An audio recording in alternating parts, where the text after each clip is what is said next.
Hello बच्चों, हिंदी व्याकरण पाठमाला में तुम सबों का स्वागत है। जैसा कि हमने पाठ संधि से बता रहे हैं, तो आज स्वर संधि के सेकेंड और थर्ड परिभेद को आज बताने जा रहे हैं। तो सेकेंड है गुण संधि।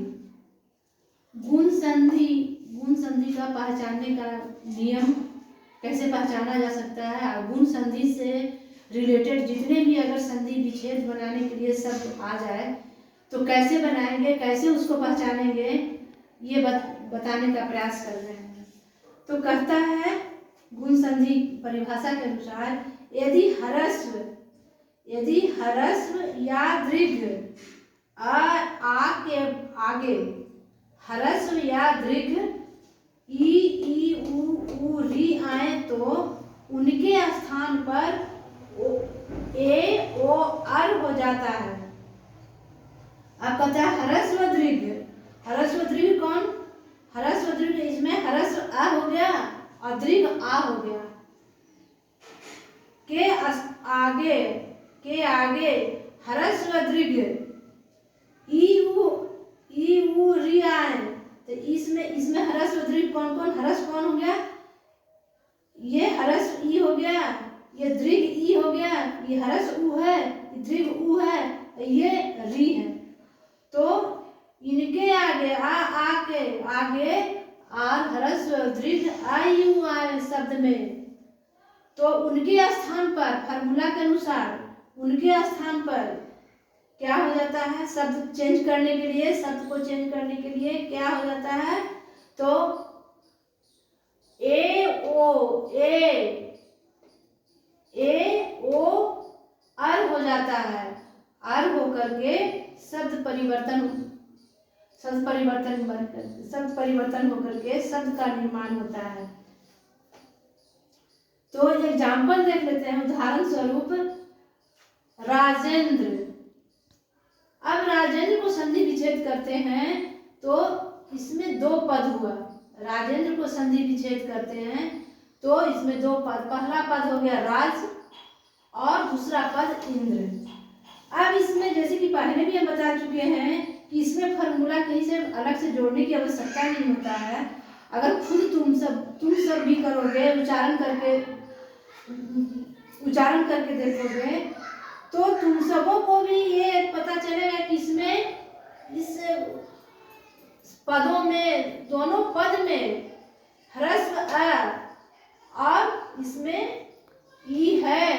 प्रारंभ में, पद के प्रारंभ में, दूसरे पद के प्रारंभ में ई है, और आ और ई जैसे ई मिलकर के ए हो गया, आ और ई मिलकर के ए हो गया।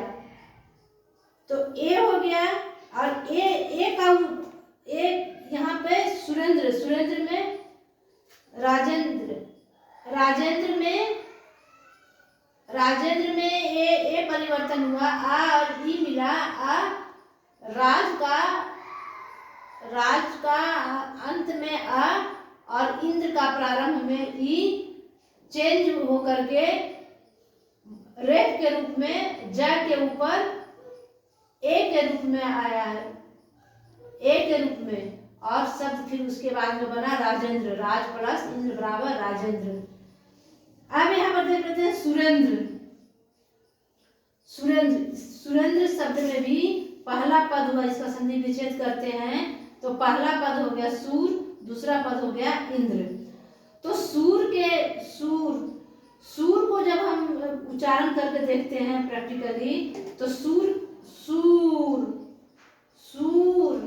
के अंत में आ वर्ण आता है और इंद्र के प्रारंभ में इंद्र ई आता है। तो आ प्लस ई का हो गया ए यहाँ र के ऊपर ए की मात्रा लग गया और शब्द बना फिर सुरेंद्र।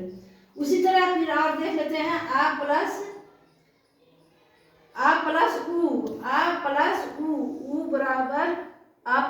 उ बराबर ओ।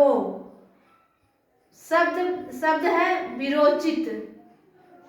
विरोचित शब्द है विरोचित। विरोचित का हम संधि विच्छेद करते हैं तो वीर जोड़ उचित। वीर हो गया पहला पद, उचित हो गया दूसरा पद। वीर का हम उच्चारण करते हैं तो वीर, आ का उच्चारण आता है। रा पद का अंत में, वीर के अंत में आ का उच्चारण आया और उचित के प्रारंभ में उ, तो आ प्लस उ बराबर मात्रा के रूप में आया। ओ की मात्रा के रूप में यहाँ पर रा, ओ की मात्रा लगा वीर, रा में ओ की मात्रा लग गया शब्द में, और फिर शब्द चिन्ह बन करके परिवर्तन होकर क्या बना, विरोचित। अब चलते हैं आ प्लस री बराबर, आ प्लस री बराबर अर हो जाता है। कैसे होता है फॉर्मूला के अनुसार, अब ये उदाहरण से हम समझेंगे कैसे होता है। तो शब्द है देवर्षि।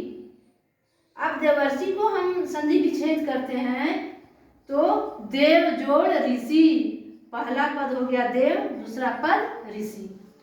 तो देव को उच्चारण करते देव, देव के अंत में आ आया और ऋषि के अंत में, ऋषि के प्रारंभ में री आया, तो आ और री मिल करके अर हो जाता है। फॉर्मूले के अनुसार अर हो जाता है देवर्षि। देवर्षि उच्चारण करके देखते हैं तो लिखाता है, उच्चारण करते हैं देवर्षि, देवर शब्द है देवर्षि। अब उसी तरह उसी तरह अब हम कैसे पहचानेंगे कि ये जो कोई भी जो शब्द जो है वो गुण संधि का है या वृद्धि संधि का एग्जाम्पल है। कहीं कहीं एग्जाम में आ जाएगा कि इन शब्दों का संधि कौन सा ये संधि है, गुण संधि है, ऑप्शन दिया और गुण संधि है, वृद्धि संधि है, यन संधि है, आयादी संधि है। तो पता रहेगा, समझा हुआ रहेगा तभी ना बता सकोगे, लिख सकोगे। तो इसमें अब कहता है यहाँ पर ध्यान देना है कि आ और आ के बाद क्या शब्द क्या वर्ण आता है। आ ई जैसे ही उच्चारण करके देखोगे तो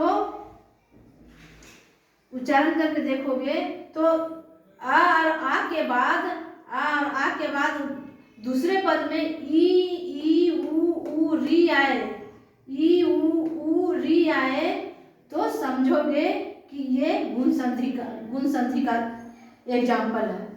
इस तरह पता करोगे।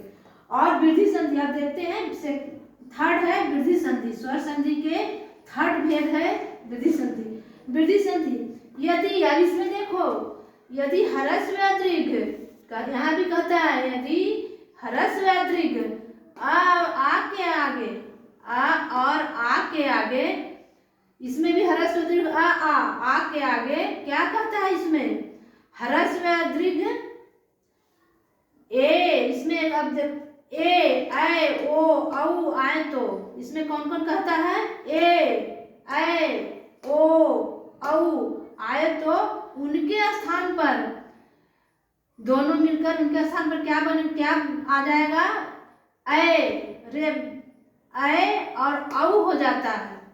एग्जाम्पल से देख लेंगे। अब देखते हैं यहाँ पर आ प्लस ई, एग्जाम्पल फॉर्मूला है आ प्लस ई बराबर ऐ हो जाता है। शब्द है वृद्धि संधि का शब्द है एकाएक। एकाएक को हम संधि विच्छेद करेंगे तो इसका संधि विच्छेद होता है एक जोड़ एक, एक जोड़ एक। एक को हम उच्चारण करते हैं एक के अंत में आ का उच्चारण आता है और एक के अंत में, एक के प्रारंभ में ए का उच्चारण आता है। तो आ प्लस ए बराबर ऐ होता है, ऐ। तो शब्द जो कि मात्रा के रूप में कहाँ, कैक के ऊपर कहाँ लगा, क के ऊपर मात्रा के रूप में लगता है, रेफ के रूप में लगता है, ऊपर रेफ लगा तो शब्द बना एक। उसी तरह एक आ प्लस ऐ बराबर ऐ, यहाँ पर सदैव इसका संधि विच्छेद करते हैं तो सदा जोड़ एब, सदा जोड़ एब, सदा आ, सदा सदा जोड़ एब, सदा आ की आ, सदा जोड़ एब, सदैव। अब यहाँ पर अब यहाँ पर सदा आ प्लस ए बराबर आय हो गया तो सदैव हो गया। अब यहाँ पर आ प्लस ओ बराबर औ, फॉर्मूला है आ प्लस ओ बराबर औ, शब्द है महौज, महौज को संधि विच्छेद करते हैं तो महाजोड़ ओज, महाजोड़ ओज, पहला पद हुआ महा, दूसरा पद हुआ ओज। पहला पद के अंत में आ का उच्चारण आया महा, आ का उच्चारण आया, और दूसरे में ओज, आर ओ मिलकर औ हो गया। औ कहाँ लग गया? रेफ के रूप में, औ की मात्रा के रूप में हा पर लगा तो हो गया महौज। अब इसमें कैसे पता करेंगे कि ये सब वृद्धि संधि का है?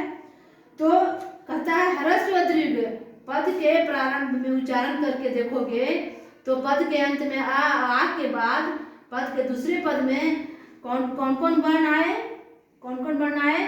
तो ए ओ, कौन वर्ण आए? ए आए ओ औ आए, ए आए औ आए।